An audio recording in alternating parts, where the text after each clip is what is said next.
Hello everyone. तो आज हम पढ़ने वाले हैं कुलम्स लॉ। ठीक है, कुलम्स लॉ। ठीक, तो क्या लॉ? Coulombs law.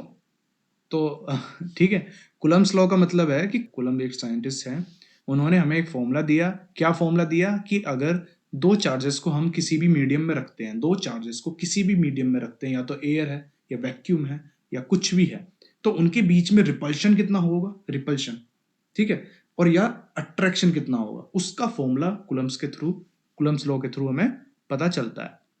ठीक है, अब इन्होंने क्या बताया कि देखिए, सुनिए हमारी बात को।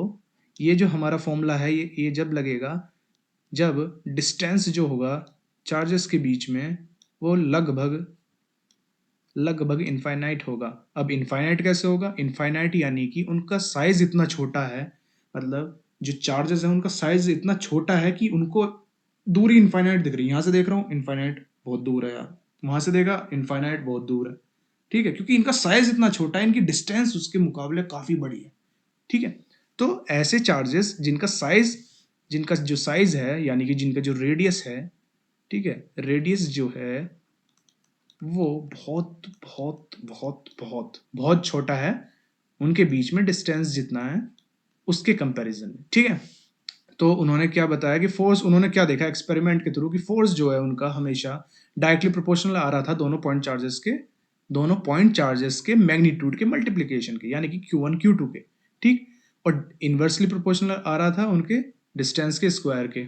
ठीक है, तो इससे उन्होंने क्या निष्कर्ष निकाला? उन्होंने बताया कि फोर्स जो है वो डायरेक्टली प्रोपोर्शनल है Q1 Q2 upon are square. ठीक है, अब प्रोपोर्शनल का साइन हटेगा तो एक कांस्टेंट का साइन आता है, हमेशा आता है, पता है, हमेशा आता है। तो कांस्टेंट का साइन हमारा आ गया के। अब के क्या है?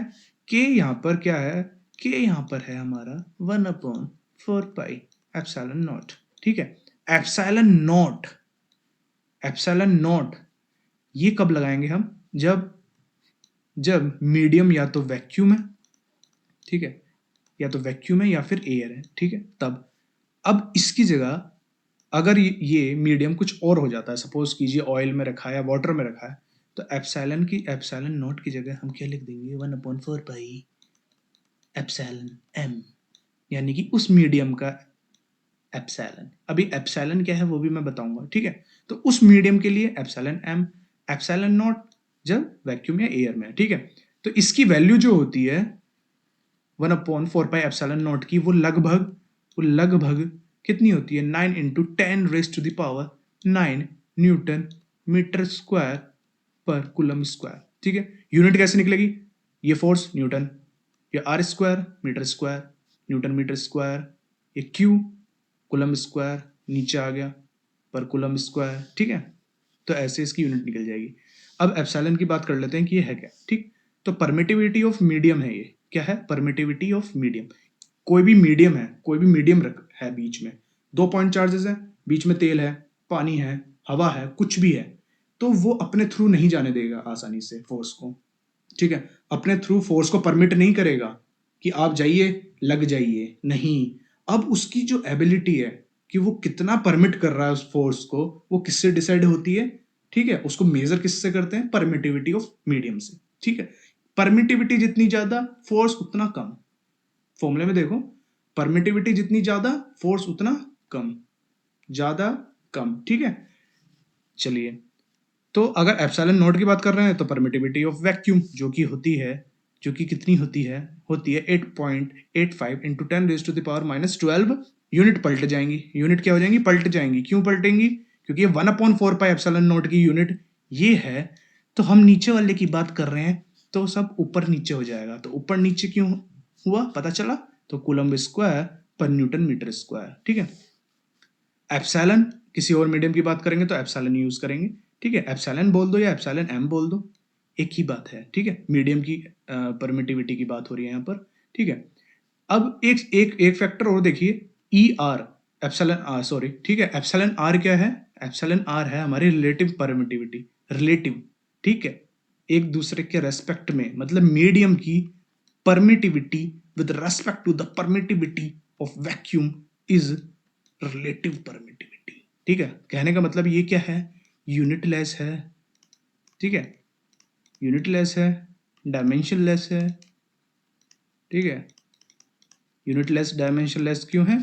क्योंकि सेम फिजिकल क्वांटिटी एक दूसरे को कैंसिल आउट कर देंगी डिवाइड में है तो, ठीक है। यानी कि ये नंबर में आएगा कुछ ना कुछ, या 1 2 3 4 समथिंग लाइक दैट, ठीक है, ऐसे ऐसे। तो ये रिलेटिव परमिटिविटी वैक्यूम की और एयर की क्या होती है? 1 होती है, ठीक है।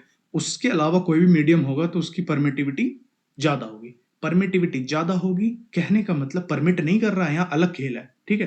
परमिटिविटी ज्यादा है लेकिन फोर्स कम लगेगा, ठीक है। पॉइंट चार्जेस के बीच में फोर्स कम लगेगा। अगर मीडियम की परमिटिविटी ज्यादा, फोर्स पॉइंट चार्जेस के बीच में कम, ठीक है।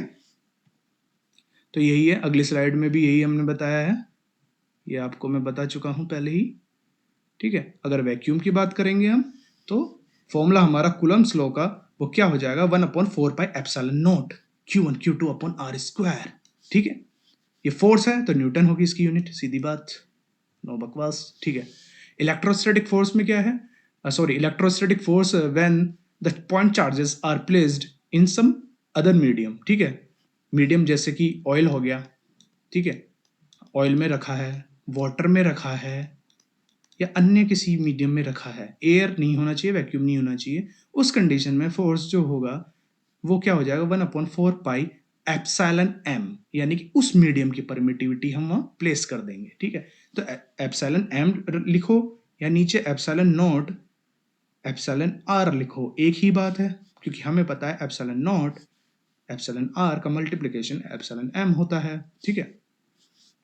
तो अब यहां से हम क्या पता कर पा रहे हैं कि जैसे जैसे परमिटिविटी बढ़ेगी, ठीक है, वैसे वैसे फोर्स कम होगा, ठीक है। इसको हम के भी बोल देते हैं, जो कि क्या होता है? डाइलेक्ट्रिक कांस्टेंट होता है मीडियम का, ठीक है। उसको डाइलेक्ट्रिक कांस्टेंट बोल दो, तो वो क्या होगा डाइलेक्ट्रिक कांस्टेंट उस मीडियम का? Epsilon naught into E R, epsilon R relative permittivity of that medium, उनका मल्टीप्लिकेशन वो आएगा के, ठीक है। तो एप्सिलॉन आर जो होता है, एप्सिलॉन आर जो होता है, रिलेटिव परमिटिविटी जो होती है वो होती है, मैंने कुछ गलत कह दिया, यस, ये के नहीं है, ये के नहीं है, ये एप्सिलॉन एम है, ये एप्सिलॉन एम है, ठीक है। ये एप्सिलॉन एम है, इसको हटा देना, ठीक है, इसको यहाँ से हटा देना, इसको हम यहाँ से हटा देते हैं, इसको हटा देना यहाँ से, ठीक है। ये एप्सिलॉन एम है, ये क्या है? एप्सिलॉन एम, क्योंकि epsilon naught epsilon M upon epsilon naught is equals to epsilon R, तो एप्सिलॉन नॉट एप्सिलॉन आर का मल्टीप्लिकेशन एप्सिलॉन एम होता है, ठीक है। ठीक है, चलिए, coulomb's force in vector form, ठीक है, वेक्टर फॉर्म देख लेते हैं कूलम्ब्स फोर्स की, ठीक है। तो पहले इससे पहले आप ये देखिए कि जब हम दो पॉइंट, जैसे हमने 2 पॉइंट चार्जेस लिए हैं यहाँ पर ए एंड बी, ठीक है, इसका पोजीशन वेक्टर मान लीजिए, इसका जो पोजीशन वेक्टर है यहाँ से ओरिजिन से, वो क्या है? वो है R1, ठीक है। ये 1 है, ये 2 है, तो ये R1 है, ये R2 है, ठीक है। जब हम पोजीशन वेक्टर, ठीक है, 1 की बात करेंगे विद रेस्पेक्ट टू 2, यानी कि हम क्या लिखेंगे? Position vector of 1 with respect to 2, जो कि क्या होगा? 1 विद रेस्पेक्ट टू 2, मतलब तीर किसकी तरफ जा रहा है? ये देखो 2 की तरफ जा रहा है, लो भैया 2 की तरफ लगा दो, 2 की तरफ जा रहा है तो 2 की तरफ लगा दो। तो R12 क्या होगा? R12 होगा हमारा R फाइनल, यानी कि R2 माइनस R1, ठीक है, पता है हमें, ये चीज पता है हमें। अब ऐसे ही अगर हमें R21 चाहिए, यानी कि position vector of 2 with respect to 1, with respect to 1, तो वो क्या होगा?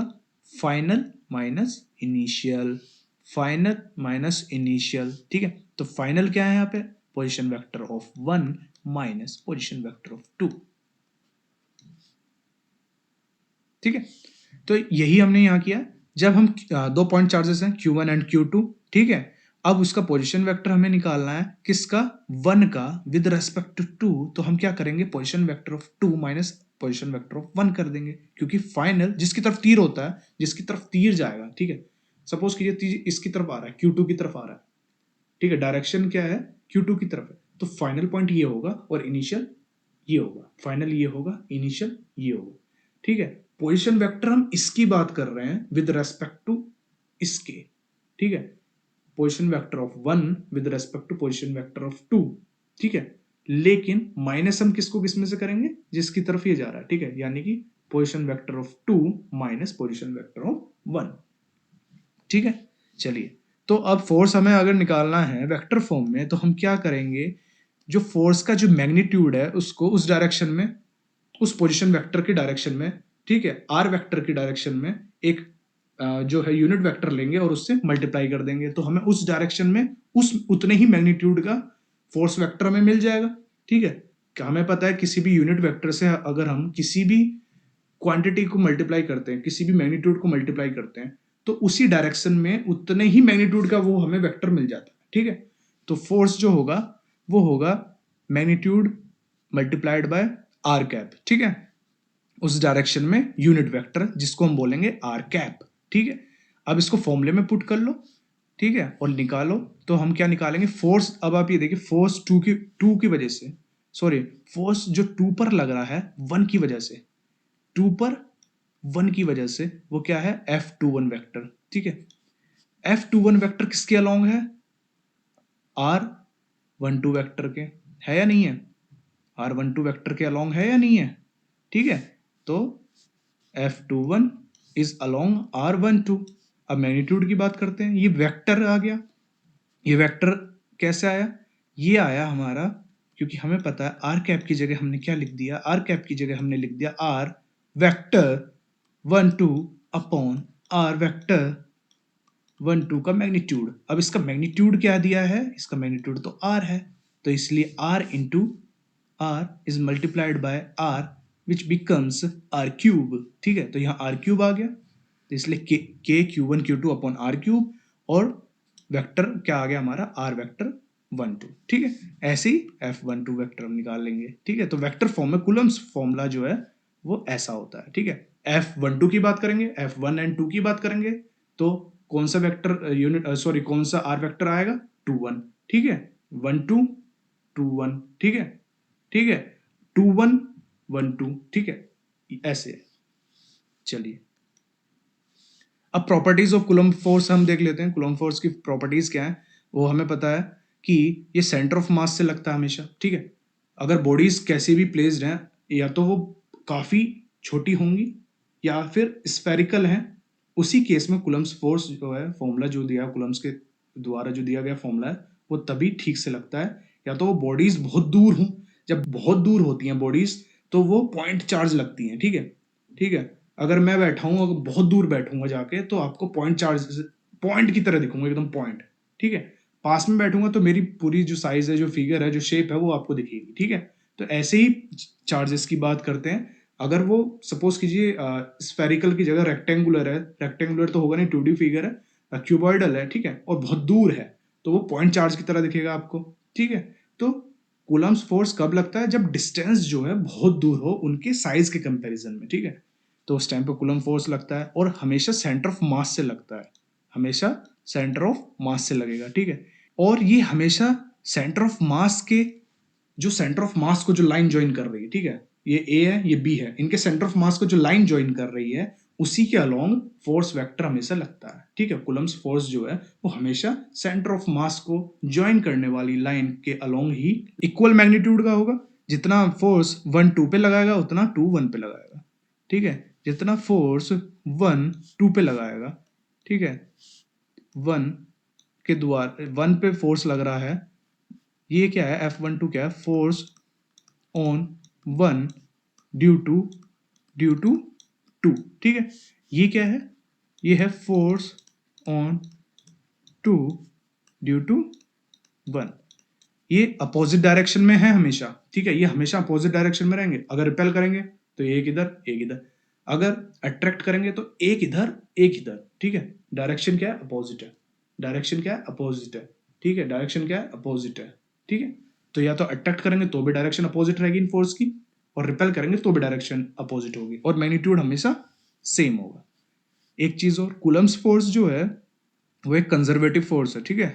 कंजर्वेटिव फोर्स का मतलब क्या होता है, पहले ये देखिए, कंजर्वेटिव फोर्स वो होता है जिसमें एक ऐसा फोर्स, ठीक है, कोई भी फोर्स जो पाथ पे डिपेंड ना करे जिसका वर्क डन, ठीक है, कोई भी ऐसा फोर्स जिसका वर्क डन अगर हम निकालें तो वो उसने रास्ता कौन सा फॉलो किया है उस पर डिपेंड ना करे, वो हमेशा final point and initial point, final point and initial point, ये यहां से चला यहां पहुंच गया, ठीक है, ऐसे घूम घाम के पहुंचा तो भी वर्क उतना ही होगा, डायरेक्टली पहुंचा तो भी वर्क उतना ही होगा, अगर यूं शाम को लौटा घूम घाम के पूरा दुनिया भर में घूम घाम के तब पहुंचा तो भी वर्क डन उतना ही होगा। तो ऐसा फोर्स, ठीक है, वो हमेशा कंजर्वेटिव फोर्स कहलाता है जिसके द्वारा वर्क डन हमेशा जो है सिर्फ फाइनल एंड इनिशियल पोजीशन पर ही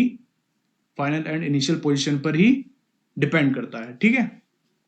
तो इसलिए जो वर्क डन होगा इलेक्ट्रोस्टैटिक फोर्स के द्वारा वो हमेशा फाइनल एंड इनिशियल पोजीशन पर डिपेंड करेगा, ठीक है, चाहे हम इस रास्ते से चले जाएं, चाहे हम इस डायरेक्टली पहुंच जाएं, चाहे यहाँ से पहुंच जाएं, ठीक है, तो वर्क डन जो होगा इलेक्ट्रिक फील्ड के द्वारा, ठीक है, पॉइंट चार्ज पे, वो हमेशा फाइनल एंड इनिशियल पॉइंट पे डिपेंड करेगा। ये हमारा फाइनल पॉइंट है, फाइनल पॉइंट है, ओके, एंड ये इनिशियल पॉइंट है, तो ये हमेशा फाइनल एंड इनिशियल पॉइंट पे ही डिपेंड करेगा, ठीक है, इसीलिए ये क्या है, कंजर्वेटिव फोर्स है, ठीक है।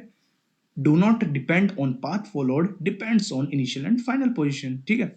और work done by electrostatic force जो होगा वो क्या हो जाएगा, negative of change in potential energy, change in potential energy का मतलब negative of final potential energy minus initial potential energy. Potential energy के बारे में हम अभी 2-3 लेक्चर में पढ़ने वाले हैं, ठीक है। चलिए, अब ये होगी प्रॉपर्टीज, सेंटर ऑफ मास के लॉन्ग लगेगा, ठीक है, डिस्टेंस सेंटर ऑफ मास से नापा जाएगा, ठीक है, अपोजिट डायरेक्शन में होते हैं हमेशा, या तो ये या ये, ठीक है, मैग्नीट्यूड सेम होता है, ठीक है, कंजर्वेटिव फोर्स है, ठीक है, वर्क डन जो है इनिशियल और फाइनल पॉइंट पे ही डिपेंड करता है, रास्ते पर नहीं करता, कोई भी रास्ता आप अपनाओ, ठीक है, इसलिए कंजर्वेटिव फोर्स, ठीक। अच्छा ठीक है, चलिए, वो थोड़ा डिस्टरबेंस हो गया था बीच में, ठीक है। तो सुपरपोजिशन प्रिंसिपल अब हम देख लेते हैं, ठीक है, कुलम्स लॉ के बारे में हमने पढ़ लिया है, प्रॉपर्टीज पढ़ ली। सुपरपोजिशन प्रिंसिपल क्या होता है कि अगर 4-5 हमारे पास पॉइंट चार्जेस हैं, और भी ज्यादा हो सकते हैं, ठीक है, 2-3 भी हो सकते हैं, 3-4 भी हो सकते हैं, 2 से ज्यादा पॉइंट चार्जेस हैं, तब नेट फोर्स कैसे निकलेगा, ठीक है, उस पर, तो वो कैसे निकलेगा, उनका वेक्टर एडिशन करने पर, ठीक है, उनका फोर्सेस का वेक्टर एडिशन करने पर हमें एक पॉइंट चार्जेस पे नेट फोर्स पता चल जाएगा, ठीक है। सपोज कीजिए ये ए है, ये बी है, ये सी है, ये ए है, ये बी है, ये सी है, ठीक है, बी इसको यहां धक्का मार रहा है, सी इसको यहां धक्का मार रहा है नीचे की तरफ, ठीक है, ऐसे धक्का मार रहे हैं, ठीक है, तो नेट फोर्स क्या होगा, ये वाला, ठीक, नेट फोर्स क्या होगा, ये वाला, कैसे निकला, वेक्टर एडिशन से, तो नेट फोर्स जो है वो वेक्टर एडिशन से हम निकाल लेंगे, ठीक है। तो इसी चीज को क्या बोलते हैं, सुपरपोजिशन प्रिंसिपल, ठीक। एक क्वेश्चन से समझते हैं, एक हम पर एक स्क्वायर दिया है, ठीक है, एक स्क्वायर दिया हुआ है, चलिए, हाँ, एक स्क्वायर दिया हुआ है जिसके कॉर्नर्स पर पॉइंट चार्जेस प्लेस्ड हैं, +Q माइनस क्यू, ठीक है। अब हमें निकालना है एफ नेट ए पर कितना होगा, तो एफ नेट ए पर कैसे पता चलेगा, centre of mass to centre of mass force लगता है, तो सी ए की, ये मान लो इसको ए बना लेते हैं हम यहाँ पर, ए हम तो ए हम बना लेते हैं इधर, ठीक है, ये हो गया हमारा ए, तो सी क्या करेगा ए पर, सी यहाँ पे बैठा है तो सी ऐसे ऐसे फोर्स नहीं लगाएगा, ऐसे लगाएगा क्योंकि नेगेटिव है, ठीक है, तो नेगेटिव है तो इसको अपने पास खींचेगा, ये खींच लिया पास, ठीक है, तो ये हो गया फोर्स ड्यू टू सी, ठीक है, ए एकदम ऐसे खींच रहा है, ठीक है। डी क्या है, डी देखो पॉजिटिव है, तो और ए भी पॉजिटिव है, तो पॉजिटिव पॉजिटिव पे क्या करेगा, रिपल्शन करेगा, तो ये इस साइड आएगा एफ डी की वजह से, ठीक है। बी क्या है, नेगेटिव, ए क्या है, पॉजिटिव, तो ये इस पर फोर्स कैसे आएगा, वो ऐसा आएगा, एफ बी अट्रैक्ट करेगा।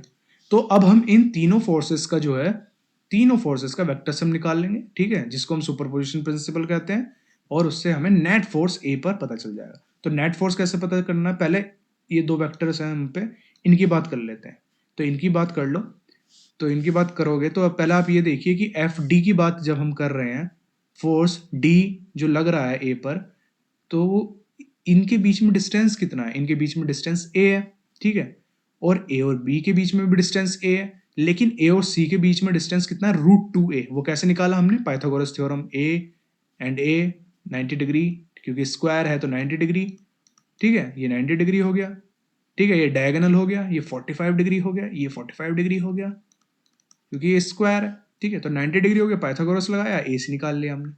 कहने का मतलब इनका सेपरेशन सेम है, ए एंड ए, मैग्नीट्यूड भी सेम है, ए एंड क्यू, तो फोर्स भी सेम होगा। तो सपोज कीजिए इसका फोर्स एफ है, ठीक है, इसका फोर्स एफ है, इसका फोर्स है एफ, जो कि बराबर है, एफ किसके बराबर होगा, जो कि बराबर होगा हमारा के क्यू स्क्वायर अपॉन ए स्क्वायर के, ठीक है। तो हम, ये भी एफ है एंड ये कितना है, एफ भी, ये भी एफ है, वो कितना है, के क्यू स्क्वायर अपॉन ए स्क्वायर अगेन, ठीक है। लेकिन एफ सी नहीं है, एफ सी कितना है, एफ सी हमारा जो है वो है, वो मानो एफ डैश है, जो कि कितना है, वो है हमारा के क्यू स्क्वायर, ठीक है। लेकिन डिस्टेंस कितना है, √2a का स्क्वायर, तो √2a का स्क्वायर क्या हो जाएगा, 2a स्क्वायर। तो आप ये देखोगे ये कितना है हमारा, f/2, ये है f/2। अगर ये हमने f माना है, ये f माना है, तो ये आ जाएगा f/2, ठीक है, ये आ जाएगा f/2। चलिए, ओके, ठीक है, तो ये आ जाएगा f/2। तो अब आप ये देखिए, जब f और f का हम वेक्टर सम करेंगे तो वेक्टर सम जो आएगा, इन दोनों का नेट जो आएगा वो ये आएगा f नेट, जो कि क्या होगा, जो कि होगा f का स्क्वायर मतलब ये, प्लस b का स्क्वायर मतलब ये, plus 2f cos theta, theta कितना है, 90 डिग्री, 90 डिग्री पे है, एक ऐसे मार रहा है, एक ऐसे खींच रहा है, एक ऐसे मार रहा है, एक ऐसे खींच रहा है, तो एंगल कितना आया, 90 डिग्री, 90 डिग्री है, ठीक है। तो 90 डिग्री cos 90 कितना होता है, 0, तो इससे कोई फर्क नहीं पड़ा, ये हो गया हमारा √2f। तो ये जो आएगा इसका, इन दोनों का जो नेट आएगा वो √2f आएगा, ठीक है। और वो कितना होगा, वो कौन से एंगल पे होगा, वो 45 डिग्री पे होगा, क्योंकि सेम मैग्नीट्यूड है, ठीक है, क्योंकि सेम मैग्नीट्यूड है तो 45 डिग्री पे होगा वो नेट जो होगा, इससे भी 45 एंड डी से भी 45। तो ये देखिए एफ नेट आया हमारा f√2 एंड जो आया ये 45 डिग्री पर आ गया, ठीक है। ये डायगोनल है तो ये तो 45 है ही है, तो ये भी 45, ये भी 45 अगेन। अब हम क्या करेंगे, इस एफ नेट का and F on A due to C, इनका वेक्टर सम लेंगे। इनका वेक्टर सम कैसे आएगा, ये देखिए, अब एफ नेट हमारा ये आ गया था, इसको मान लेते हैं एफ डैश नेट, ठीक है, और ये हमारा है एफ सी, मतलब चार्ज, सॉरी सी चार्ज जो फोर्स लगा रहा है ए पर, ठीक है। इन दोनों का नेट निकालोगे तो ये आ गया भैया नेट लो, ठीक है। ये क्या होगा नेट हमारा, ये अगेन वही फॉर्मूले से, अंडर रूट, ये एफ नेट कितना आया था, √2f, ठीक है। तो √2f का square that is 2f square, ठीक है, ये हो गया 2f स्क्वायर और 2f स्क्वायर, ठीक है। और एफ सी कितना है, f/2 है, देखिए एफ सी कितना है, f/2 है, तो f/2 का स्क्वायर कितना होगा, वो होगा f²/4। इन दोनों को सॉल्व आउट करोगे तो कितना आएगा, 4, 8 + 1 9, दैट इज बाहर आ गया तो 3f अपॉन नीचे 4 है तो 2, ठीक। तो ये हमारा जो नेट आएगा वो कितना आ जाएगा, 3/2f, f क्या है, के क्यू स्क्वायर अपॉन ए स्क्वायर। और इसकी डायरेक्शन क्या होगी, डायरेक्शन देखिए, डायरेक्शन क्या होगी, along A B, along A B. तो इस तरह से हम सुपरपोजिशन प्रिंसिपल का यूज करके चीजों को निकाल सकते हैं, फोर्स वगैरह को, ठीक है। ये एक लास्ट क्वेश्चन, ठीक है, ये और देख लीजिए, लास्ट क्वेश्चन है, 2 पॉइंट चार्जेस हैं, ठीक है, 4q एंड +q, ठीक है, +4q एंड +q, ठीक है। वो ए सेपरेशन से दूर है, ए सेपरेशन है उनके बीच में। तो अब हमें एक पॉइंट चार्ज जिसका मैग्नीट्यूड +2q है, ठीक है, वो हमें इन दोनों के बीच में प्लेस करना है, कुछ इस तरह से प्लेस करना है, ठीक है, ये देखो, ये +4q है एंड ये है +q। अब हमें कुछ इस तरह से पॉइंट चार्ज को प्लेस करना है जिसका मैग्नीट्यूड है +2q, ठीक है, जो सॉरी, जिसको इस तरह से प्लेस करना है कि इसकी वजह से, ए की वजह से इस पर जो फोर्स हो और बी की वजह से जो इस पर फोर्स हो वो एक दूसरे को कैंसिल आउट करें, तभी तो वो बॉडी क्या होगी, इक्विलिब्रियम पर होगी। तो हमें इक्विलिब्रियम पॉइंट फाइंड आउट करना है। तो सपोज कीजिए कि ये x डिस्टेंस है b से, तो ये कितना हो जाएगा, a माइनस एक्स, क्योंकि इनके बीच में सेपरेशन कितना है, a है। तो ये फोर्स कितना आ जाएगा, एफ बी वो क्या आ जाएगा, k q into 2q upon a minus x square, and F A कितना आ जाएगा, k 4q 2q अपॉन एक्स स्क्वायर। इन दोनों को सॉल्व आउट करेंगे, cancel out, that is equals to 2 upon x equals to 1 upon a minus x, क्योंकि ये स्क्वायर है ये भी स्क्वायर है, इनको स्क्वायर को हटा दोगे। अगर हम बात करें, अगर किसी का स्क्वायर किसी के स्क्वायर के बराबर है तो वो दोनों चीजें भी बराबर ही होंगी, ठीक है। तो वही इन दोनों का जो स्क्वायर है वो इक्वल है, इन दोनों का जो स्क्वायर है वो इक्वल है, तो 2 upon x equals to 1 upon a minus X. तो यहाँ से हम सॉल्व करने पर x equals to 2a upon 3 निकाल लेंगे। इन जनरल अगर हमें इक्विलिब्रियम पोजीशन फाइंड करनी है तो उसके लिए फॉर्मूला है, ठीक है।